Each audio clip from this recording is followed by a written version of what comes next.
క్లియర్గా అర్థమవుతున్న విషయం ఏంటంటే మార్కెట్ బేరిష్, ఎందుకంటే మనకి స్లోప్ 20 ఎంఎస్ స్లోప్ ఇట్ సైడే చూపిస్తుంది. సో బేరిష్ అని అర్థమవుతుంది.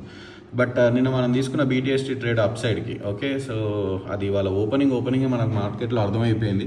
ఎందుకు అర్థమైపోయింది మార్కెట్ ఇట్ సైడ్ ఉంటుంది అని అంటే, మళ్ళీ నేను తీసుకున్న బీటీఎస్టీ ట్రేడ్ సక్సెస్ అవుతుందా లేదా అని నేను కూర్చుంటే మాత్రం నేను డెఫినెట్గా హ్యూజ్ లాస్ అయ్యేది. ఓపెనింగ్ అయింది ఇక్కడ. ఓపెనింగ్ అనే సెషన్ 20 ఎంఏ కింద ఉంది కాబట్టి 20 ఎంఏ రెసిస్టెన్స్ లాగా యాక్ట్ చేస్తుంది, and at the same time PDC కూడా రెసిస్టెన్స్ లాగా యాక్ట్ చేస్తుంది. ఈ టూ రెసిస్టెన్స్ని బ్రేక్ చేసుకొని పైకి వెళ్తే కానీ మన బీటీఎస్టీ ట్రేడ్ సక్సెస్ అవ్వదు. సో నేను అది తెలిసి ఇక్కడికి వచ్చిన తర్వాత నేను లాస్లో నేను తీసేసినాను. మార్నింగ్ నిన్న మనకి 3000 ప్రాఫిట్ ఎంతనో ఉండే, అది మళ్ళీ 3000 లాస్లో నేను ఒప్పుకున్నాను.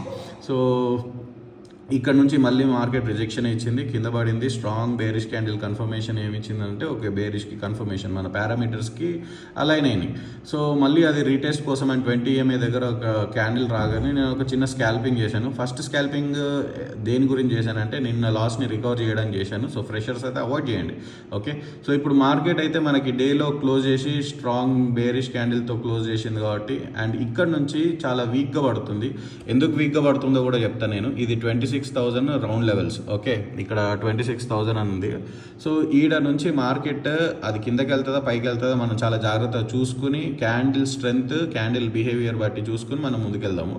ట్రేడ్ అయితే నేను డౌన్ సైడ్కే ప్లాన్ చేస్తాను. యాజ్ లాంగ్ యాజ్ 20 ఎంఎస్ లోపు ఇట్లా ఉన్నంత వరకు నేను డౌన్ సైడ్కి ప్లాన్ చేస్తాను. డౌన్ సైడ్ కూడా నేను చెప్తున్నాను మళ్ళీ, ఇక్కడ కానీ ఈ ఏరియాలో కానీ లేదా ఈ ఏరియా, ఓకే, ఈ ఏరియాలో కానీ నాకు ఎక్కడైనా షూటింగ్ స్టార్ లాంటిది ఇట్లా రివర్స్ హ్యామర్ లాంటిది కనిపిస్తే నేను డెఫినెట్గా ఇక్కడ ట్రేడ్ ప్లాన్ చేస్తాను, ఓకే. మనకు కావాల్సింది ఐదర్ ఇక్కడ లేదా ఇక్కడ, ఓకే. ఈ ట్రేడ్ ప్లాన్ చేస్తే ఈ రీసెంట్ స్వింగ్ ఎంత కిందకు ఉందో అక్కడ వరకు నేను టార్గెట్ చేస్తాను. నేను ఫర్దర్ ట్రేడ్ మీకు అప్డేట్ చేస్తాను. Wait and watch.